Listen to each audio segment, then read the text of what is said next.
how pagan living can bring peace. And I love this topic because a lot of people in my circle alone, they see pagan living as very not a good thing. And I usually have to explain to them that it's not bad. In fact, my lifestyle brings more peace than any other lifestyle that I myself have lived. Um, and I have been other religions. The one, the reason I love my lifestyle now, my pagan lifestyle, is that there is no religion in it. Um, it's just living the natural lifestyle, following nature, following my own belief system, and working with the universe and nature, um, and working with the deities that I choose, not one that has threatened me per se. So those are my own personal feelings. Let's see here. So one of the benefits of pagan living is that there is a lot of rituals. And people look at rituals like, why? And what is the point in doing rituals? Okay. So if you take the pentacle, there are 5 points on a pentacle. Okay. Earth, air, fire, water, spirit. Okay. Now we have five senses. So when we do those rituals, we are bringing in all of our senses into those rituals.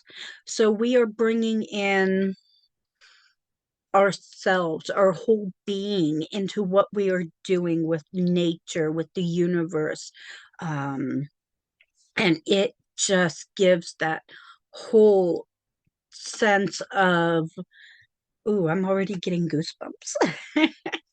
Of just being alive and being one with the universe, being one with Mother Earth. When you're walking barefoot, when you're touching and actually communicating with the earth and with the air around you and with the fire, the water. It is actually a very beautiful, sensitive, personal, and group setting experience. So that is also a very huge thing. Another big thing with pagan living and lifestyle is meditation. And with meditation, there is a lot of peace involved. And meditation, we're going to be getting into meditation again on the Mystic Corner. But meditation is not always about visualizing in your head. It also can be about feeling and sensing the physical feelings of the body, um, all sorts of different things. There's colors to see, there's colors to experience. Ah, that can bring a lot of peace to your body. That can bring a lot of peace to your mind. It can bring a lot of healing to all of that. And it is a great experience. It connects you with not just your higher self, but also with the higher deities if that is what you want to experience. The thing with meditation is you will inadvertently set your own limits and your own boundaries because it's a practice and you have to practice and build upon your own meditation until you get to the point where you feel that you are at that point. So there is that to think about. And I have a visitor. This is my kitty Tigress. She's going to get into everything and knock stuff over. That's okay. So another big thing about pagan living is we do crystals. Some of us do work with crystals. Crystals have energy. So we work with crystals. Crystals have energies in them. Okay. And let's see if I have any handy here. My favorite, of course, is the amethyst, and I have those everywhere. And so I carry different stones with me depending on what I'm feeling.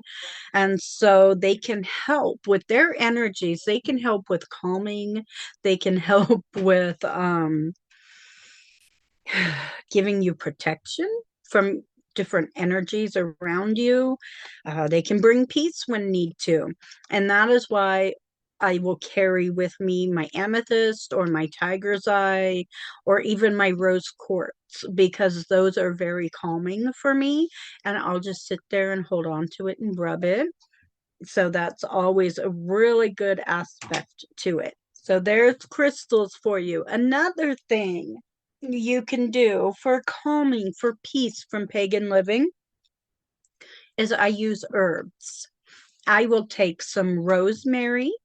I will take a little bit of lavender.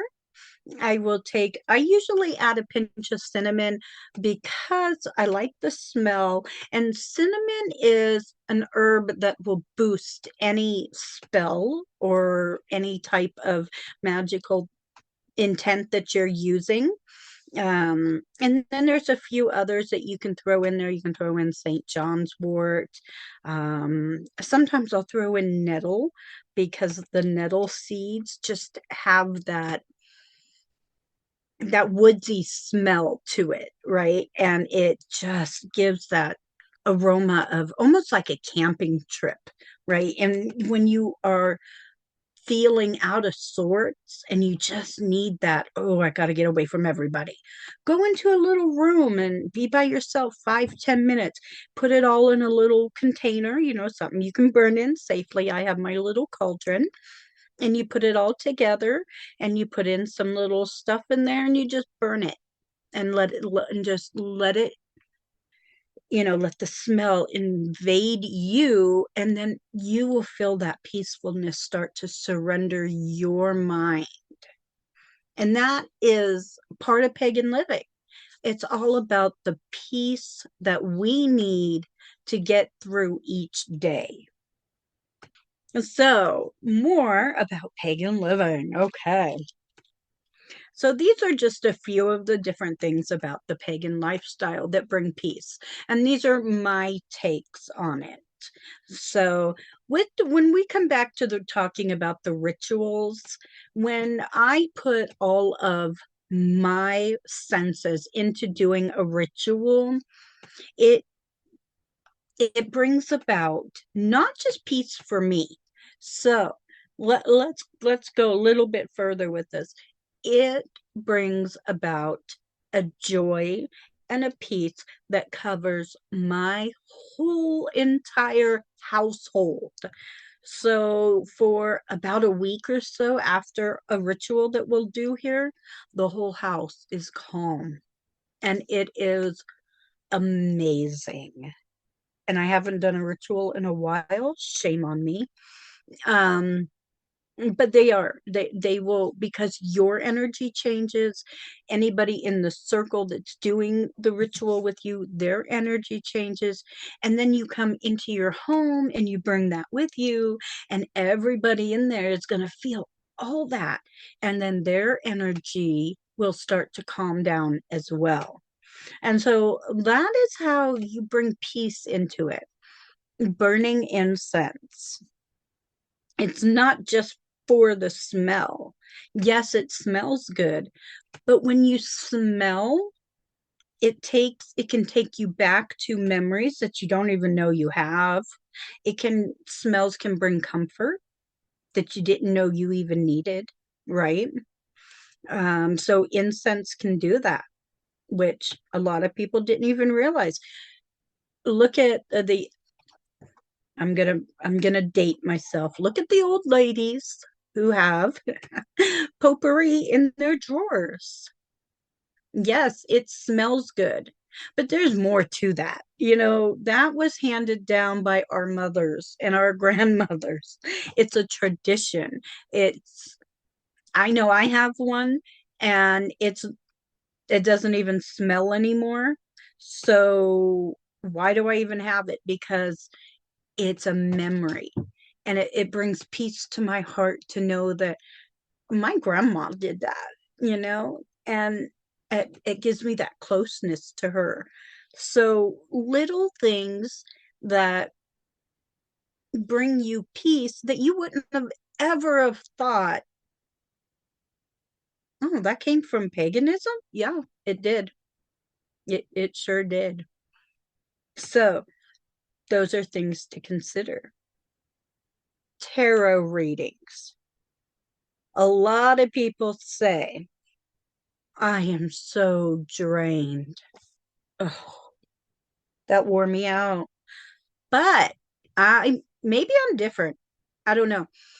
But when I do my readings, it energizes me and it fills me with this peace because I am in the spiritual realm. I'm connected. I'm in my own zone. I am doing what I am meant to do.